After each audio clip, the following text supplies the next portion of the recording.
And the interesting part is, no one actually announced these requirements. There was no press conference. No official document. No moment where King Felipe VI stood up and said, "This is what Leonor's future partner must be." And yet, everyone inside that system already knows. That's what makes this topic so fascinating. Because when people say, the 3 traditional requirements, they're not talking about written rules. They're talking about patterns that have repeated so many times, they've become invisible laws. So let's break this down properly, not like a headline, but like we're actually trying to understand what's going on beneath the surface.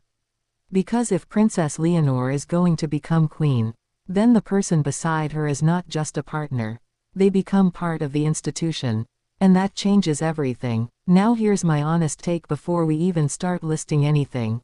I don't think these requirements are about control. I think they're about risk management. Because the closer you get to a future monarch, the less room there is for unpredictability. So what are these 3 unwritten requirements? Let's go one by one. Requirement 1, stability over everything. Not excitement, not popularity, not even personal chemistry, at least not publicly. Stability. Now let me ask you something. When was the last time you saw a royal relationship built around unpredictability? Exactly. You don't. Because unpredictability is dangerous in systems built on continuity. And this is where people misunderstand the palace narrative. They often frame relationships as romantic stories. But from an institutional perspective, it's about consistency over time. That means Leonor's future partner must be someone who doesn't create waves.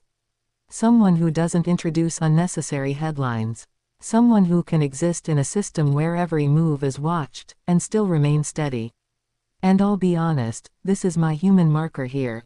I think this is the hardest requirement of all. Because stability isn't just about behavior.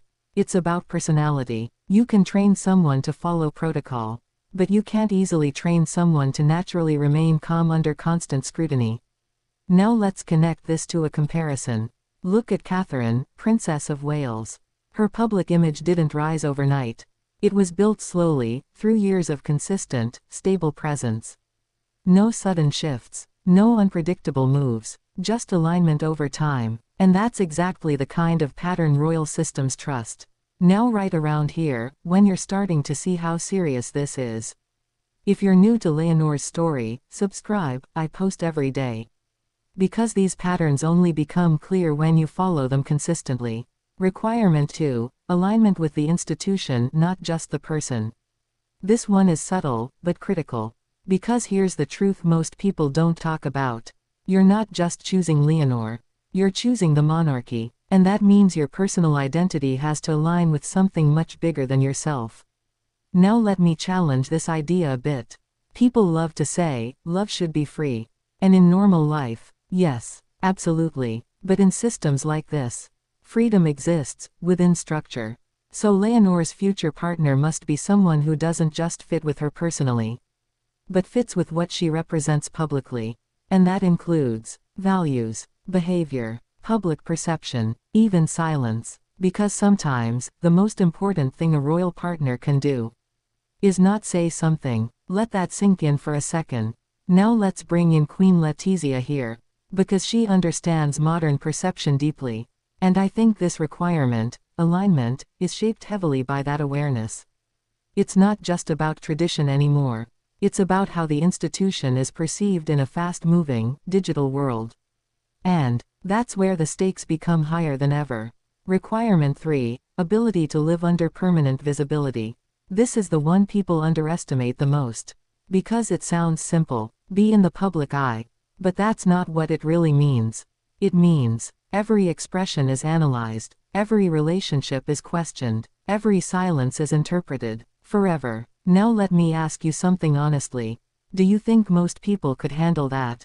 Because I don't. Not long term. And that's why this requirement isn't optional. It's essential. Now let's widen this beyond royalty for a second. Look at someone like MrBeast.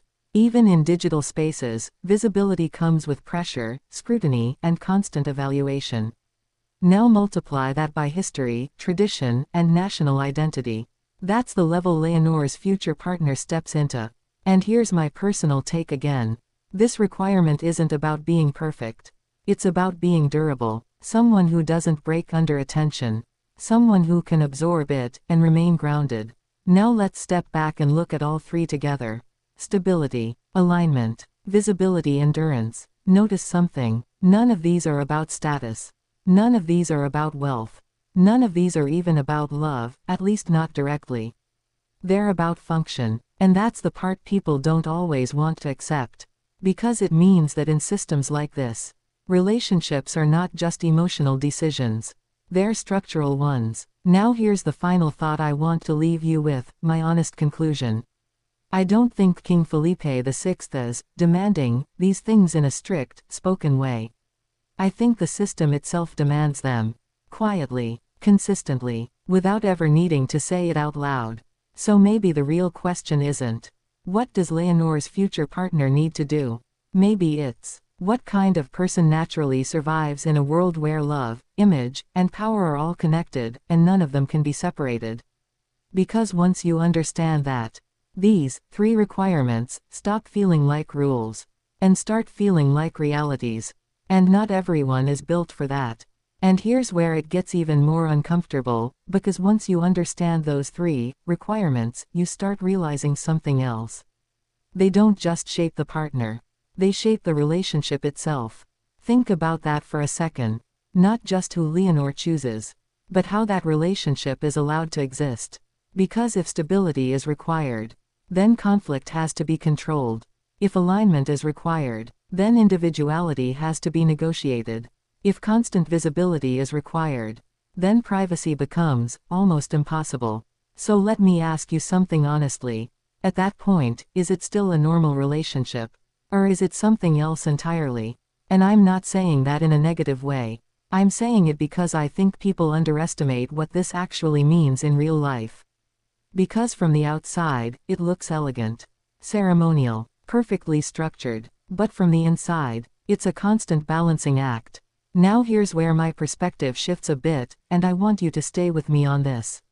I don't think the biggest challenge for Leonor's future partner will be the public. I think it will be the adjustment. The quiet, everyday adjustment. Waking up and realizing that your personal choices are no longer just yours. That every decision has a ripple effect. That even your silence can be interpreted as a message.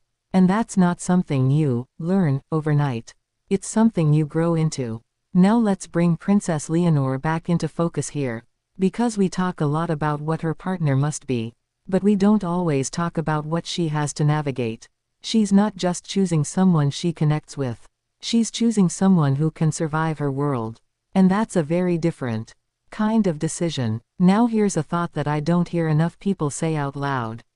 What if the real pressure isn't on the partner, but on Leonor to choose correctly? Because once that choice is made, it's not just personal anymore.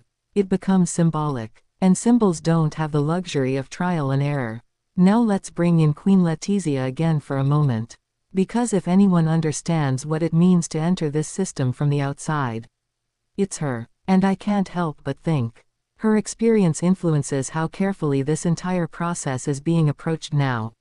Not stricter, but more aware. Aware of perception. Aware of scrutiny. Aware of how quickly narratives can shift in today's world. Now compare that to someone like Catherine, Princess of Wales. Her journey into the royal system wasn't just about fitting in. It was about evolving into the role over time. And that's what made it work. Not perfection, but gradual alignment. Now let's flip this completely outside royalty again.